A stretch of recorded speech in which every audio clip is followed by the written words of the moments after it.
Hi everyone, welcome back. We were doing further integration and we have already covered two videos on integration by substitution. Next topic is integrals involving trigonometric functions, and in this also we will substitute some variable with some trigonometric functions or one trigonometric function with another trigonometric function. Okay, so this is another form of substitution method. So substitution is very important, and the moment you see any integral, the first process that you should go for is substitution, right? Think that whether I can substitute one variable so to make the integrals more simpler. For example, illustration 9 says that we have to find the integral cos x sin square x dx from 0 to pi by 2. Now by first seeing here, as excuse me, as we have already done in integration chapter, which was I think chapter number 5, where we did some basic integrals of trigonometric functions. For example, integral of cos x was sin x, and integral of sin x is minus cos x, and then integral of let us say sec square x was tan x, and so on, right? So here we will reduce some integrals to those basic integrals by using the substitution method. Now this example says that we have to integrate cos x sin square x. As you must have realized here that we cannot integrate this directly.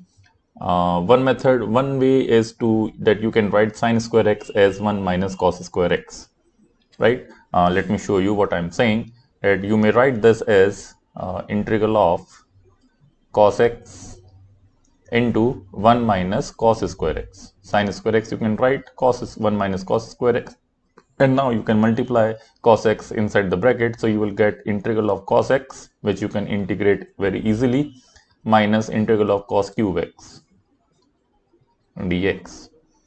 One method of integration could be this. Integral of cos x is simple, it is sin x, but integral of cos cube x, here you have to use the formula of cos 3x, which is I think 4 cos cube x minus cos 3x. Okay, I do not remember the exact formula, but the formula will be given to you in MF19 sheet. So one way of doing integration could be this, right? Another approach which I am more emphasizing on is that you can use a substitution method, right? How we can substitute one variable, because we know that the derivative of cos is sine and your derivative of sine is cos. Forget about the negative sign of cos, right? Forget means we do not care about this negative sign. We will take that negative sign outside. But the point is that integral and derivative of both sine and cos are, they are not reciprocal, but they are interchangeable, right? Sine integral is cos integral is sine. Similarly, sine differential is cos and cos differential is sine. Only difference lies in the negative sign. So here, if I substitute one cos x with some another variable t and then find out the value of dx, as we are doing in the last two lectures in the substitution method, then we will have to find out the value of dx in terms of dt. So there, once you differentiate, let us say in this example, if I substitute let cos x, not cos x, let me substitute sin x is equal to t. Okay, so the moment I differentiate this in order to find out the value of dx, you will get cos x dx is equal to dt. Now you must have realized by now that this cos x dx, this extra term which was creating some problem, had the original integral was just sin square x, so you may convert this sin square x into double angle formula and you can integrate this directly. But the problem this cos x was creating. Okay, so I have removed now cos x ds. This has been vanished, and you can simply write as dt, and sin x you can write this as t. So now your integral is reduced to integral cos x dx is dt, and sin square x means t square. So it is t square dt, simple, right? You may change the limit, that if the lower limit for x was 0, that means sin 0 is 0, so t is 0. and for pi by 2 sin pi by 2 is 1, so value of upper limit for t is 1.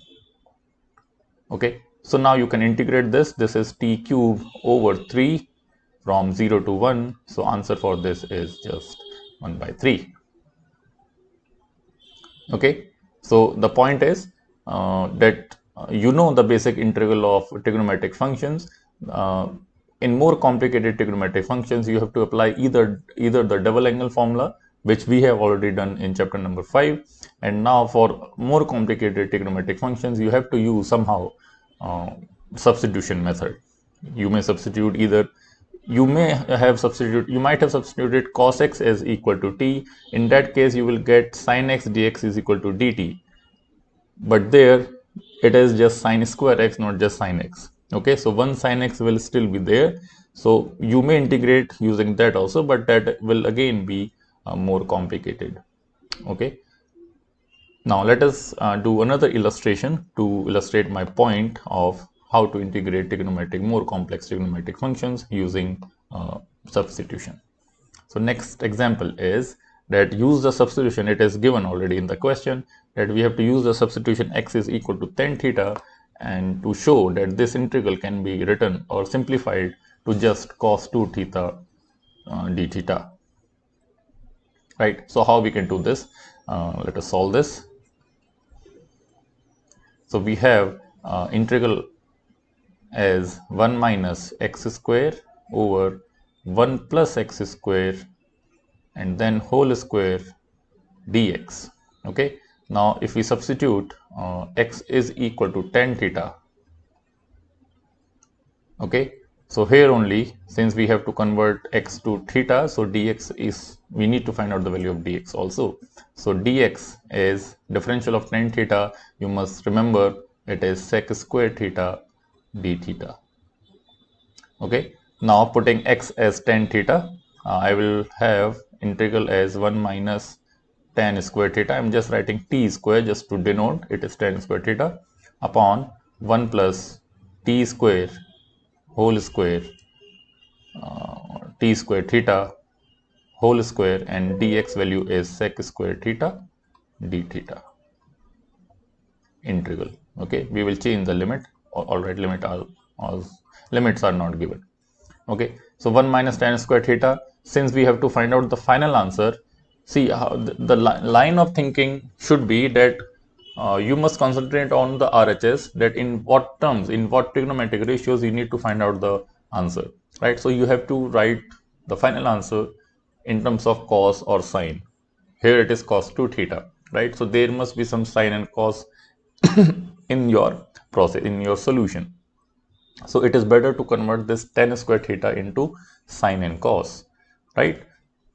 So how we can write this is that I'm writing this tan square theta as sine square theta upon cos square theta. So this is 1 minus sine square theta over cos square theta, and in the denominator there will be one identity will be used, which is your second identity, which we have already done in chapter number 3 trigonometry, which is 1 plus tan square theta is sec square theta.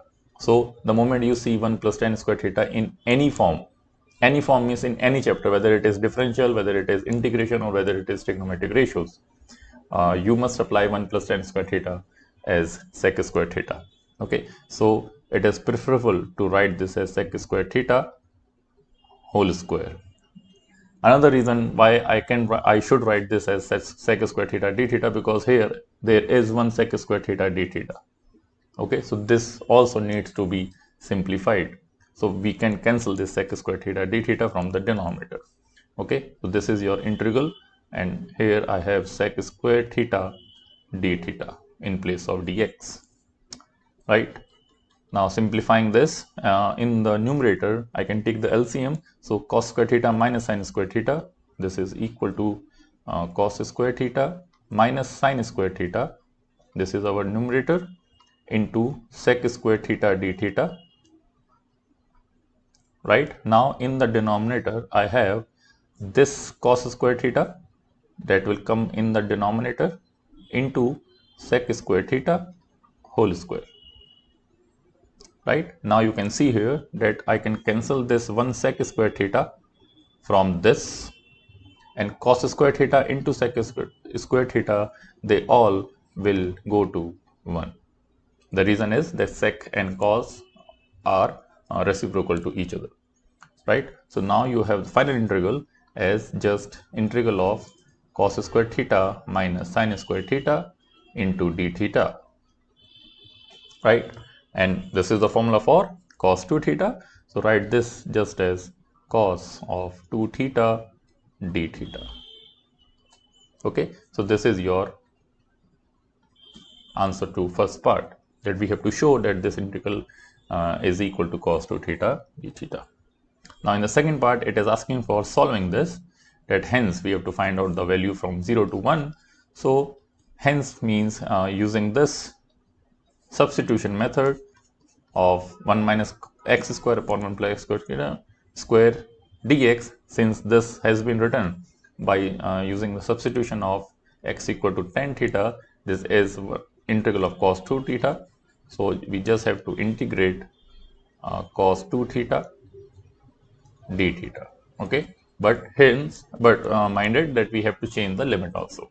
Okay, so in the original question, limits for x are 0 to 1. So if x is tan theta, so what will be the limits? So let us put x equal to 0, theta will be 0, right? And when x is 1, so think that when what will be the angle for which tan is 1. So tan is 1 at 45 degrees, means pi by 4. And remember, all these angles should be in radians, right? Whenever we are doing differential or integration, the angles should be in radians. Okay, so my limits are now 0 to pi by 4. Okay, integral of cos 2 theta is simply sin 2 theta over 2 from 0 to pi by 4. Putting the upper limit, I can take this half outside. Upper limit is pi by 4, so sin 2 into pi by 4 minus sin 0 is 0, right? So this is pi by 2 and sin pi by 2 is 1. So answer is just half. Okay, so second part answer is half. So if we integrate this original function from 0 to 1, you will get answer as half. Okay, and this has already come in your past paper in 2005. Okay, so I think this was just an introduction that how we can use a substitution method in integrating complex trigonometric functions. That's all for this. See you, bye bye, take care, and see you soon in the next video very soon. Bye.